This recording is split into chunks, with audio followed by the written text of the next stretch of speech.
اے ایمان والو، تقوی کو اختیار کرو، متقی ہو جاؤ، پرہیزگار بن جاؤ، اللہ سے ڈرو، اللہ کے خوف کو اپنے دلوں میں بساؤ۔ خود کرنے کا یہ کام ہے کہ اپنے آپ کو تقوی کے سانچے میں ڈھالیں۔ تقوی کیا ہے؟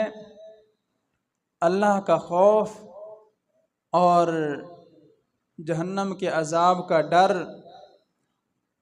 اور اللہ رسول نے جو حکم دیا ہے اس پر عمل، جس چیز سے منع کیا ہے اس سے باز رہنا، یہ تقوی ہے۔ اور آگے حکم ارشاد فرمایا وَكُونُوا مَعَ الصَّادِقِينَ، تمہیں ایمان کی دولت بھی نصیب ہو گئی، متقی بھی بن گئے۔ اب یہ مت سمجھنا کہ ہمیں صرف اتنا ہی کافی ہے، ہم مومن بھی ہیں، متقی بھی ہیں۔ وَكُونُوا مَعَ الصَّادِقِينَ، سچے لوگوں کو تلاش کرو، پھر ان کے ساتھ شامل ہو جاؤ، پھر ان کے ساتھ شامل ہو جاؤ۔ آج کل لوگ اس قسم کے بھی ہیں کہ جناب آپ کا کس مسلک کے ساتھ تعلق ہے؟ نہیں جی، ہمارا کوئی بھی مسلک نہیں ہے، ہم مسلمان ہیں، ہم مسلمان ہیں۔ حضور غزالی زمان رحمۃ اللہ تعالی علیہ کے پاس ایک بندہ اسی طرح آیا، اور جب اس سے گفتگو ہوئی تو پوچھا کہ آپ کا کس مسلک کے ساتھ تعلق ہے؟ تو اس نے کہا کہ میرا کوئی بھی مسلک نہیں ہے، میں مسلمان ہوں۔ تو فرمایا یہ تو ایک اور ہی مسلک ہے، یہ تو ایک اور ہی نیا مسلک ہے کہ جس کا کسی مسلک کے ساتھ ہی تعلق نہیں ہے، ورنہ آج تک جتنی بھی امت آئی ہے وہ کسی نہ کسی مسلک کے ساتھ لازمی جو ہے وہ اٹیچ رہی ہے۔ تو لوگوں کو دھوکہ دیتے ہیں کہ قرآن میں ہمیں مومن کہا گیا ہے، اسلام کے اعتبار سے ہم مسلمان ہیں، تو مسلک کیا ہوتا ہے؟ مسلک اسی اہل حق کا، مسلمانوں کا ہی دوسرا نام ہے، کہ اسی وجہ سے قرآن مجید میں بھی ہمیں حکم دیا گیا کہ سچے لوگوں کے ساتھ تم شامل ہو جاؤ۔ جو سچے لوگ ہیں انہیں پہچانو، انہیں تلاش کرو، جو خود بھی سچ بولنے والے ہیں اور دوسروں کو بھی سچ کی تلقین کرنے والے ہیں۔ اور صدق، سچا ہونا، یہ ایسا عظیم وصف ہے کہ نبی کریم صلی اللہ تعالی وبارک وسلم نے جب اعلان نبوت فرمایا تو لوگوں کو جمع فرمایا اور بتایا کہ اگر میں تمہیں کہوں کہ اس پہاڑ کے پیچھے سے ایک لشکر آ رہا ہے اور تم پر وہ حملہ کر دے گا تو کیا تم میری اس بات کو مان لو گے؟ سارے لوگوں نے کہا یقیناً مان لیں گے۔ یعنی حضور کے سچ کا ایسا سکہ رائج تھا کہ کافر بھی آپ کو جو ہے وہ صادق تو مانتے ہی تھے، اور حضور نے پہلے اپنے وصف صدق پر لوگوں سے جو ہے وہ اعتماد لیا، یقین کرایا، اس کے بعد اپنا اعلان نبوت اور اظہار نبوت فرمایا۔ اور حضور نے بطور حجت اور بطور دلیل اپنی 40 سالہ زندگی جو ہے وہ ان کے سامنے رکھی۔ اللہ رب العزت نے بھی یہی حضور کو حکم ارشاد فرمایا نا کہ آپ اپنی 40 سالہ زندگی کو، اپنی عمر کو ان کے سامنے رکھیں، کیونکہ آپ کی زندگی وہ اسوہ حسنہ ہے، وہ اسوہ حسنہ ہے کہ کافر بھی مانتے تھے کہ کبھی بھی حضور نے جھوٹ نہیں بولا، حضور نے جو بھی فرمایا ہے سچ ہی فرمایا ہے، سچ کے علاوہ حضور کی زبان مبارک سے کچھ نکلا ہی نہیں ہے۔ اور ہے بھی ایسا ہی، چاہے حضور خوشی میں ہیں، چاہے حضور غم میں ہیں، اور چاہے حضور مزاح کے مزاج میں ہیں، چاہے حضور سنجیدہ مزاج میں ہیں، ہر حال میں حضور نے سچ ہی فرمایا ہے۔ حضور کا ایک مزاح مبارک آپ کے سامنے رکھتا ہوں کہ بڑھیاں حضور کی بارگاہ میں حاضر ہوئی تو حضور نے فرمایا بوڑھی عورتیں تو جنت میں نہیں جائیں گی، بوڑھی عورتیں جنت میں نہیں جائیں گی۔ وہ بوڑھیاں رونے لگی، پریشان ہوئی کہ یہ کیا؟ جب حضور نے فرما دیا کہ بوڑھی عورتیں جنت میں نہیں جائیں گی تو میرا کیا بنے گا، میں تو بوڑھی عورت ہوں۔ حضور نے مذاق فرمایا، مزاح فرمایا، اور پھر فرمایا کہ میں نے تمہارا نام تو نہیں کہا کہ تم جنت میں نہیں جاؤ گی، میں نے تو کہا ہے کہ بوڑھی عورتیں جنت میں نہیں جائیں گی۔ کیا مطلب کہ عورتوں کو جب جنت میں داخل کیا جائے گا تو ساری کی ساری جوان ہوں گی، ساری کی ساری جوان ہوں گی، یعنی تم بھی اس وقت جوان ہو کر جنت میں جاؤ گی، بڑھاپے کی حالت میں تم جنت میں نہیں جاؤ گے۔ یہ حضور کا مذاق مبارک ہے، مزاح مبارک ہے، یعنی حضور نے مذاق میں بھی نہ کسی کی تذلیل فرمائی، نہ کسی کا مذاق اڑایا، نہ کسی کو جو ہے وہ پریشان کیا، نہیں، حضور نے ہر حال میں سچ ہی فرمایا ہے۔ جھوٹ تو کبھی بھی آپ کی زبان مبارک سے جو ہے وہ صادر ہی نہیں ہوا۔ قرآن نے باقاعدہ اس چیز کی مہر لگائی ہے، گواہی دی ہے، وَمَا يَنطِقُ عَنِ الْهَوَىٰ إِنْ هُوَ إِلَّا وَحْيٌ يُوحَىٰ۔ حضور کی زبان مبارک سے تو صرف اللہ کی وحی کا ہی اظہار ہوتا ہے، اللہ کی وحی کے علاوہ تو حضور کچھ بولتے ہی نہیں ہیں۔ تو سچ اتنا عظیم وصف ہے جو انبیاء کا خاصہ ہے، انبیاء سچے ہیں۔ اور پھر حضور کے سب سے قریبی اور سب سے بہترین دوست اور سب سے پہلے خلیفہ حضرت صدیق اکبر رضی اللہ تعالی عنہ، ان کا تو باقاعدہ لقب ہی صدیق پڑ گیا کہ ایسا سچ بولنے والے اور ایسا سچ کی تصدیق کرنے والے کہ ان جیسا اور کوئی بھی نہیں ہے۔ صدیق بھی ہیں لیکن صدیق اکبر ہیں، آپ صدیق اکبر ہیں۔ تو نتیجہ کیا نکلا کہ سچ بولنا انبیاء کی سنت ہے اور پھر صحابہ کی بھی سنت ہے، اہل بیت کی، صحابہ کرام کی سنت ہے۔ اور یاد رکھیں کہ اہل بیت جو ہیں وہ صحابی تو ہیں ہی، وہ صحابی ہیں، یعنی جب ہم شان صحابہ بیان کریں تو یہ مت سمجھیں کہ ہم تو صرف صحابہ کرام کا ذکر ہی کر رہے ہیں، اہل بیت کو چھوڑ رہے ہیں۔ یاد رکھیں کہ جو اہل بیت ہیں وہ سب سے پہلے صحابی ہیں، اور اہل بیت ہونا ان کی صحابیت پر مزید فضیلت ہے، مزید فضیلت ہے۔ جو حضور کے گھر سے باہر والے ہیں، جنہوں نے ایمان کی حالت میں جو ہے وہ حضور کو دیکھا، کلمہ پڑھا اور ان کا خاتمہ ایمان پر ہی ہوا، وہ صحابہ کرام ہیں جو باہر والے ہیں۔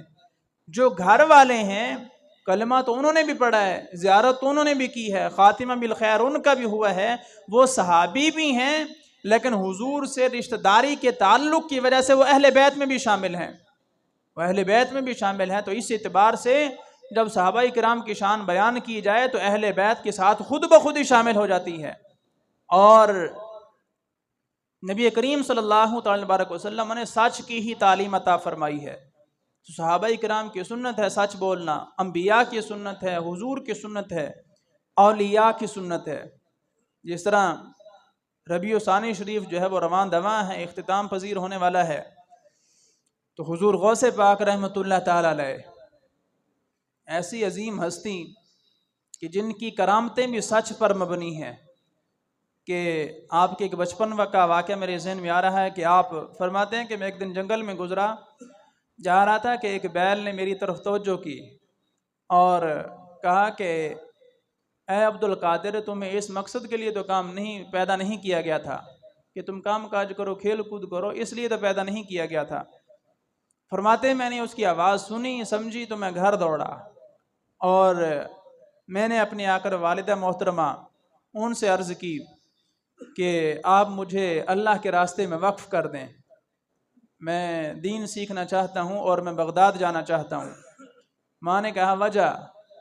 تو آپ نے وہ بیل والا واقعہ بتایا کہ بیل نے مجھے اس طرف توجہ دلائی ہے اور کہا ہے کہ تم اس مقصد کے لیے پیدا نہیں کیے گئے۔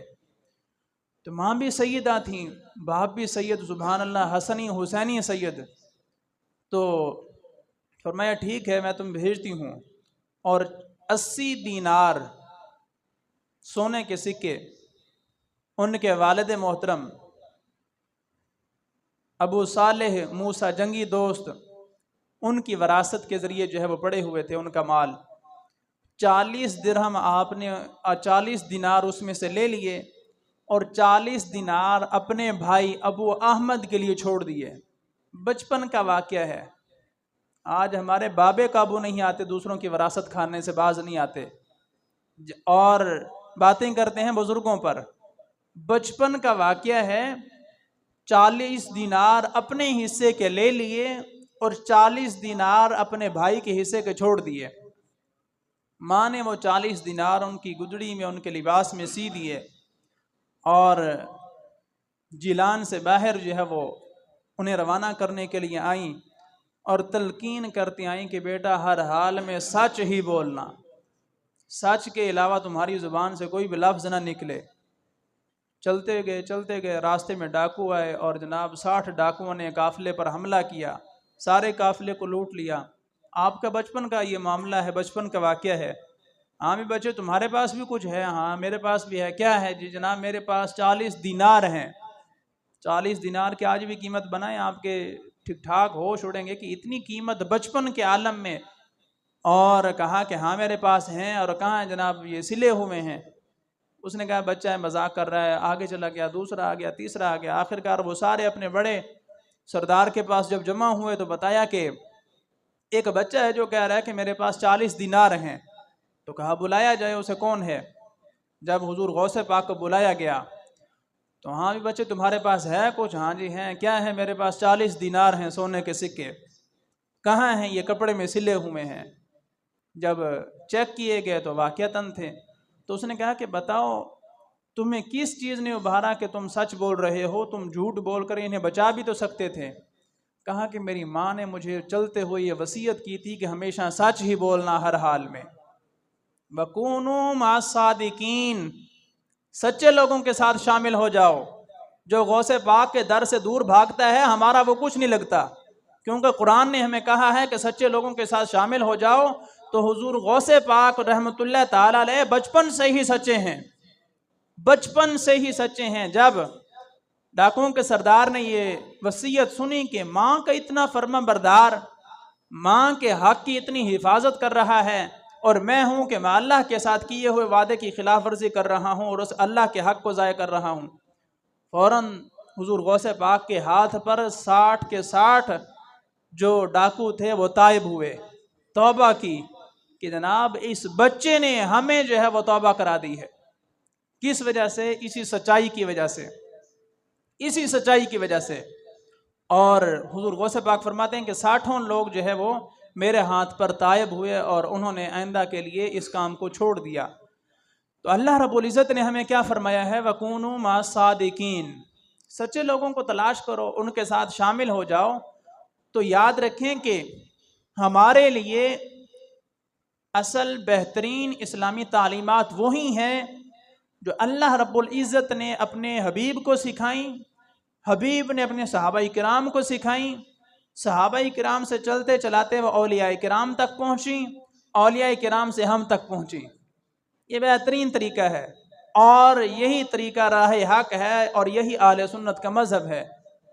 جو بندہ اپنی نئی تحقیق لے آئے کہ جناب نہ صحابہ کی ضرورت ہے، نہ اہل بیت کی ضرورت ہے، نہ اولیاء کی ضرورت ہے، ہم ڈائریکٹ جو ہے وہ قرآن کو سمجھیں گے اور اپنی تحقیقات کو سامنے رکھیں گے، تو سمجھ لیں یہ گڑبڑ کر رہا ہے۔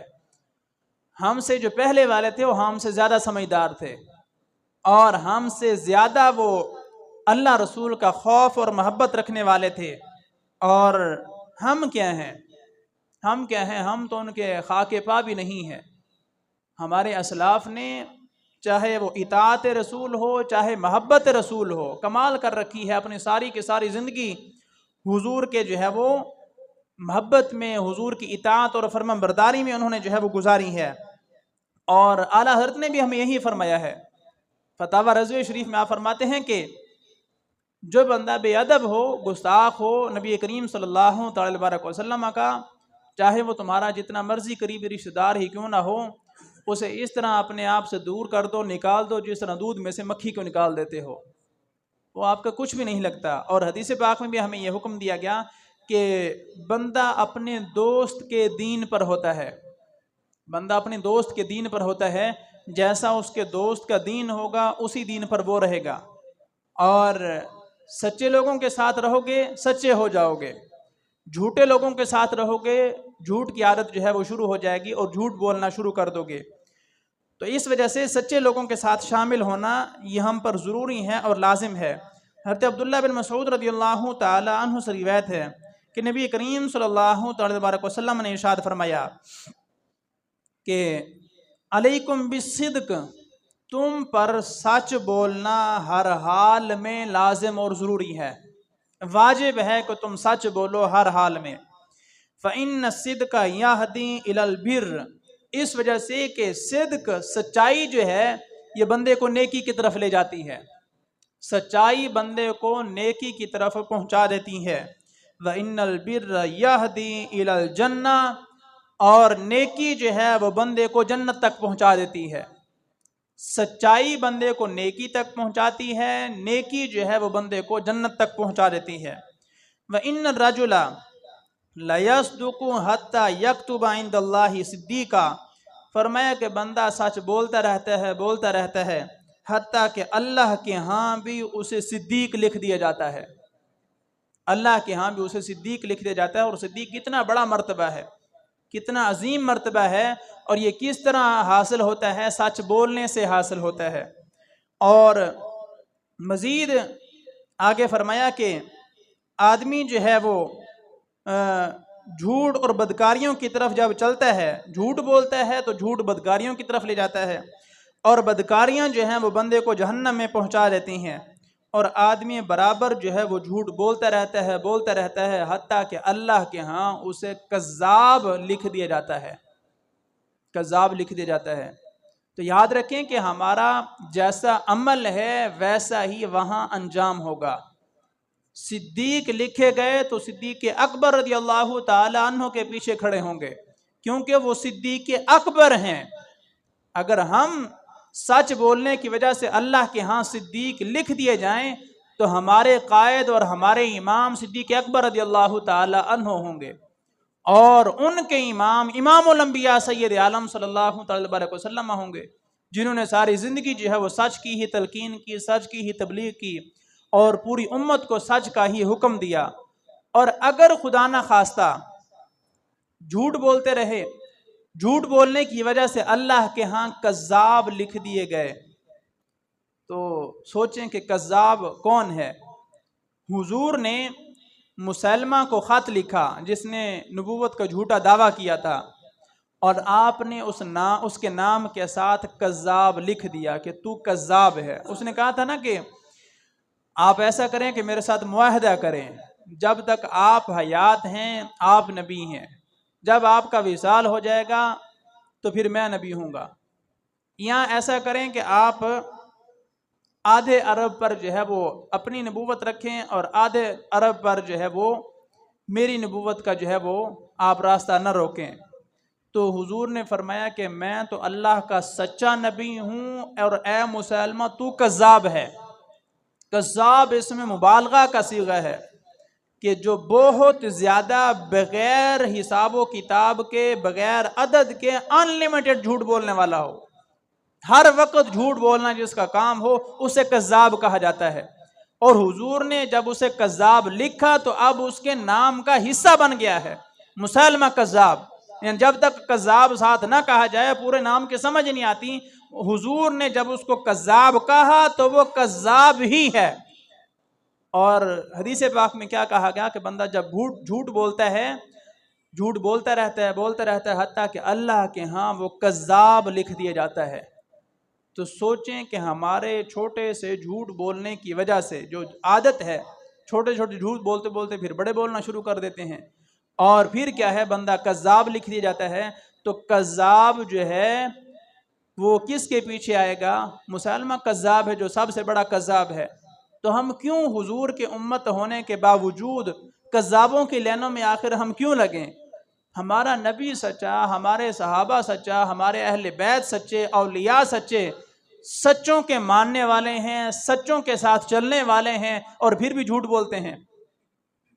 بولتے ہیں، حدیث پاک میں فرمایا گیا کہ جو سچا تاجر ہے قیامت کے دن انبیاء کے ساتھ اس کا حشر ہوگا۔ سچا تاجر تجارت کرتا ہے، سچ بولتا ہے، جھوٹ نہیں بولتا۔ اور دوسری حدیث پاک میں فرمایا گیا کہ جو تجارت میں جو ہے وہ قسمیں اٹھاتا ہے، تو فرمایا قسمیں اٹھانے سے، چاہے وہ یعنی جھوٹی نہ بھی ہوں، صرف قسمیں اٹھانے کی وجہ سے فرمایا کہ وہ چیزیں تو بیچ لیتا ہے لیکن اس کی برکت جو ہے وہ ختم کر دی جاتی ہے۔ اور حکم بھی یہی ہے کہ سچ بولو، ہر حال میں سچ بولو۔ مشکل میں تو پتہ چلتا ہے، آسانی میں تو ہر بندہ ہی سچ بولتا ہے، جب مشکل میں پھنسے ہوئے ہوں اور آپ یہ سمجھیں کہ اگر سچ نہیں بولوں گا تو پھنس جاؤں گا، آپ اس وقت سچ بولیں، اور وعدہ ہے الصدق ینجی، صدق جو ہے وہ تمہیں نجات دلا دے گا۔ سچ بولنا جو ہے وہ تمہیں باہر نکال دے گا، تمہیں نجات دلا دے گا۔ والکذب یہلک، اور کذب جھوٹ بولنا جو ہے وہ تمہیں ہلاکت میں مبتلا کر دے گا، وہ تمہیں ہلاک کر دے گا۔ یعنی ہم جھوٹ بولنے کو آج کل کوئی اتنا مسئلہ ہی نہیں سمجھتے، اور بغیر کسی وجہ کے، یعنی بغیر کسی وجہ سے ہم ہوتے کہیں ہیں اور فون آتا ہے تو کہتے کہیں ہیں کہ میں فلاں جگہ پر ہوں، حالانکہ وہاں پر ہوتے نہیں ہیں۔ اور اگر آپ سچ بھی بول دیں تو کتنا کو مسئلہ نہیں ہوتا۔ یعنی جھوٹ کی ایسی عادت ہو چکی ہے کہ نارمل حالات میں بھی ہم جھوٹ ہی بول دیتے ہیں۔ ایک تو ہے کہ کوئی پریشانی ہے، کوئی مصیبت ہے، کسی مصیبت میں پھنسنے والے ہیں، جائز تو اس وقت بھی نہیں ہے جھوٹ بولنا، لیکن عام نارمل حالات میں بھی فون کیا، ہاں جی کہاں ہے، میں جناب ملتان ہوں، اور ہوتے لودرا ہیں، تو یہ غلط ہے، جھوٹ ہے۔ تو اس وجہ سے قرآن مجید نے ہمیں سچ بولنے کی تلقین کی ہے، تقوی میں سچ بولنا شامل ہے۔ قرآن و سنت میں اللہ رسول نے جب سچ بولنے کا حکم فرما دیا تو سچ بولنا یہ ہم پر لازم ہے، اور سچے لوگوں کے ساتھ شامل ہونا یہ بھی ہم پر ضروری ہے۔ سچ دیکھیں، سچے لوگوں کو پہچانیں اور ان کے ساتھ شامل ہو جائیں، اور اگر ایسا کریں گے تو پھر حدیث پاک ہے، حضرت انس بن مالک رضی اللہ تعالیٰ عنہ راوی ہیں، حضور کی بارگاہ میں عرض کرتے ہیں، یا رسول اللہ صلی اللہ علیہ وسلم، حضور آپ تو قیامت کے دن بڑے اونچے اونچے درجات علیین میں ہوں گے، ہم آپ کی امت ہیں، ہم کمزور لوگ ہیں۔ حضور دنیا میں تو حالت یہ ہے کہ ہم جب بھی آپ کے دیدار کے لیے مشتاق ہوتے ہیں چلے آتے ہیں، ہم آپ کی زیارت کر لیتے ہیں، اور قیامت کے دن کیا ہوگا؟ حضور ہم آپ سے محبت تو کرتے ہیں لیکن آپ اعلیٰ درجے میں ہوں گے اور ہم پتہ نہیں کہاں ہوں گے، ہمارا قیامت کے دن کیا ہوگا؟ حضور نے خوشخبری عطا فرمائی، فرمایا کہ المرء مع من احب، بندہ قیامت کے دن اسی کے ساتھ ہوگا جس کے ساتھ وہ محبت رکھتا ہوگا، جس کے ساتھ وہ محبت رکھے گا قیامت کے دن اسی کے ساتھ ہوگا۔ اور صحابی رسول فرماتے ہیں کہ اس فرمان سے بڑھ کر مجھے اور کسی بھی چیز کی خوشی نہیں ہوئی کہ ہمیں حضور نے سند عطا فرما دی کہ جو مجھ سے محبت کرتا ہے وہ قیامت کے دن میرے ساتھ ہوگا۔ اسی وجہ سے تو ہم کہتے ہیں کہ حضور سے محبت کریں، اللہ سے محبت کریں، صحابہ کرام سے محبت کریں، اہل بیت سے محبت کریں، اولیاء کاملین سے محبت کریں۔ یہ محبت جو ہے وہ تمہیں ان صالحین تک جو ہے وہ لازمی طور پر پہنچا دے گی اور تمہاری نجات کا جو ہے وہ سبب ہو جائے گا۔ اور نبی کریم صلی اللہ تعالی وسلم کی محبت وہ بہت بڑا سرمایہ ہے، بہت بڑا سرمایہ ہے۔ آداب زیارت مدینہ میں یہ لکھا ہوا 312 صفحہ نمبر پر، حضرت عائشہ صدیقہ رضی اللہ تعالی عنہا فرماتی ہیں کہ ایک خاتون میرے پاس آئیں اور مجھے کہا کہ مجھے نبی کریم صلی اللہ تعالی وسلم کی قبر مبارک کی زیارت کرائیں۔ یعنی قبروں کی زیارت کرنا جائز ہے، اور اگر ناجائز ہوتا، قبروں پر جانا منع ہوتا، تو ہم عائشہ فرماتی تم کہاں آئے ہوئے ہو، قبروں پر جانا تو جائز ہی نہیں ہے۔ یعنی ایسے لوگ نکل آئے ہیں کہ جو عقل سے بھی فارغ ہیں، قبروں پر جانا جائز نہیں ہے، مزارات پر کس لیے جاتے ہو، مزارات پر جانا جائز نہیں ہے۔ تو نبی کریم صلی اللہ علیہ وسلم کا روضہ انور جو ہے وہ کیا ہے؟ وہ حضور کی قبر ہی تو ہے، اور آپ کے ساتھ حضرت صدیق اکبر رضی اللہ تعالی عنہ کی قبر مبارک ہے، ان کے ساتھ حضرت عمر بن خطاب رضی اللہ تعالی عنہ کی قبر مبارک ہے۔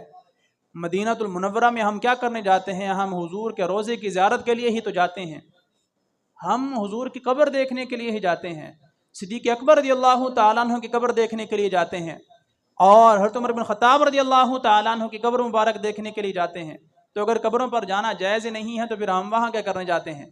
اور اسی وجہ سے جو قبروں پر جانا سے منع کرتے ہیں وہ وہاں بھی نہیں جاتے، منع کرتے ہیں کہ آپ کا عمرہ مکہ سے ہو گیا، آپ یہیں سے واپس آ جائیں، آپ کا آگے جانا لازمی نہیں ہے۔ لیکن یاد رکھیں کہ مکہ المکرمہ میں تو اللہ رب العزت نے کچھ چیزیں لازم رکھی ہیں کہ ان کو ادا کرو گے تو تمہارا حج اور عمرہ پورا ہوگا۔ مدینہ جانے کا آپ کو حکم جو ہے وہ وجوبی نہیں ہے، لازم نہیں ہے، یعنی حج کا حصہ نہیں ہے، عمرے کا حصہ نہیں ہے۔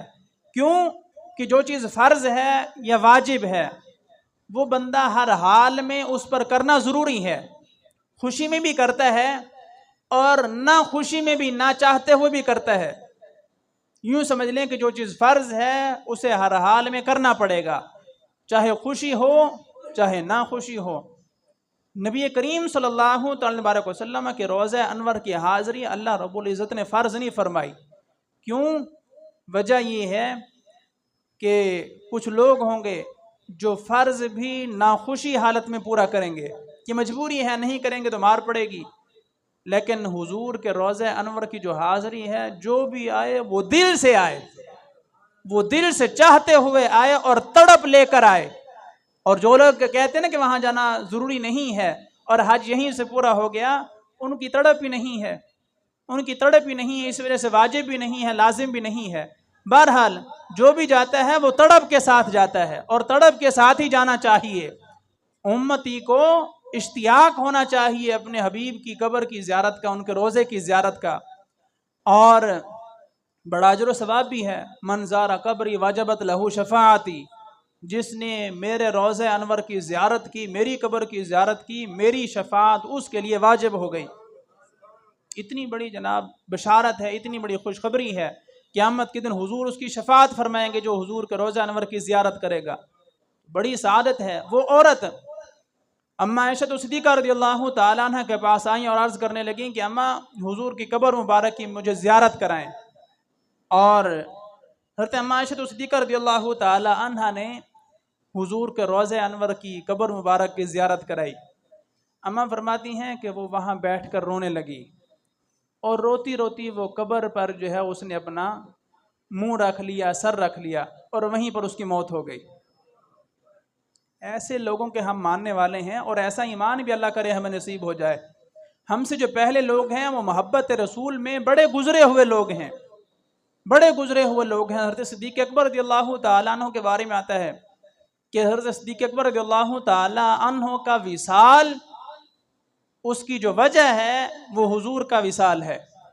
حضور نبی کریم صلی اللہ تعالی وسلم کا جب وصال ہوا، فرماتے ہیں کہ حضرت ابوبکر صدیق رضی اللہ تعالی عنہ کا جسم جو ہے وہ گھلنا شروع ہوا، جس طرح برف جو ہے وہ پگھلتی ہے دھوپ کی حرارت سے۔ صدیق اکبر جو ہے وہ پگھل رہے ہیں محبت رسول کی گرمائش سے، عشق مصطفیٰ کی حرارت سے جو ہے وہ پگھل رہے ہیں۔ اور علماء لکھتے ہیں کہ وہ اتنے پگھلے حتیٰ کہ ان کا وصال ہو گیا، اور جہاں حضور گئے وہیں وہ صدیق اکبر رضی اللہ تعالیٰ عنہ بھی پہنچ گئے۔ یعنی محبت رسول یہ سچے لوگوں کا وتیرہ ہے، عشق رسول یہ سچے لوگوں کا وتیرہ ہے، اور ہمیں بھی اللہ رب العزت یہ دولت لازوال جو ہے وہ نصیب فرمائے۔ یہ بڑی برکت والی چیز ہے، اور اللہ یہ اپنے خاص لوگوں کو عطا فرماتا ہے، خاص لوگوں کو نصیب فرماتا ہے، اور اللہ سے یہ دولت مانگنی بھی چاہیے۔ اللہ محبت رسول نصیب فرمائے۔ اور حضور نے یہ سند عطا فرمائی ہے کہ تمہارا ایمان اس وقت تک کامل نہیں ہوگا جب تک ساری کائنات سے بڑھ کر مجھ سے محبت نہیں کرو گے۔ والدین کیا، اولاد کیا، رشتہ دار کیا، سب سے بڑھ کر جب تک مجھ سے محبت نہیں کرو گے تمہارا ایمان کامل نہیں ہوگا۔ تو کیا مطلب کہ جس کو ساری کائنات سے بڑھ کر مجھ سے محبت ہے اس کا ایمان کامل ہے، اس کا ایمان کامل ہے۔ تو اس وجہ سے محبت رسول اپنے دلوں میں اسے اجاگر کریں، اور اس اللہ سے مانگیں کہ اللہ محبت رسول نصیب فرمائے، اور اس کے ساتھ ساتھ عمل کی دنیا میں آئیں، عمل کی دنیا میں آئیں، سچے لوگوں کے ساتھ شامل بھی ہوں اور سچ بھی بولیں، ہر حال میں سچ بولیں، اور جھوٹ کو اپنی زندگیوں سے رخصت کر دیں۔ مسلمان جھوٹا نہیں ہوتا، مسلمان ہمیشہ سچا ہی ہوتا ہے اور ہر حال میں سچا ہوتا ہے۔ یہ جھوٹ ہماری زندگیوں میں جو آ چکا ہے یہ کافرانہ عمل ہے، یہ کافروں کا طریقہ تھا جو معاذ اللہ ہم نے اپنایا ہوا ہے، ورنہ مسلمان سچا ہے۔ اس سچے اسلام کا ماننے والا ہے، سچے خدا کا ماننے والا ہے، سچے رسول کا ماننے والا ہے، سچی کتاب کا ماننے والا ہے، سچے لوگوں کے ساتھ چلنے والا ہے، پھر یہ کیسے جھوٹا ہو سکتا ہے؟ یہ کیسے جھوٹا ہو سکتا ہے؟ تو اس لیے آج کا پیغام یہی سمجھیں کہ حضور غوث پاک رضی اللہ تعالی عنہ نے مشکل وقت میں سچ بولا، اللہ نے اس سچ کی برکت سے وہ سارے قافلے والوں کا مال بھی واپس کرایا اور 60 ڈاکوؤں کو توبہ کی توفیق بھی عطا فرمائی، اسی سچ کی وجہ سے۔ تو آج کا یہی پیغام ہے کہ اللہ رب العزت ہمیں سچ کی توفیق نصیب فرمائے، اللہ کرے جھوٹ ہماری زندگیوں سے رخصت ہو جائے اور ہمیشہ کے لیے ہم جھوٹ سے بچنے کی کوشش کرتے رہیں۔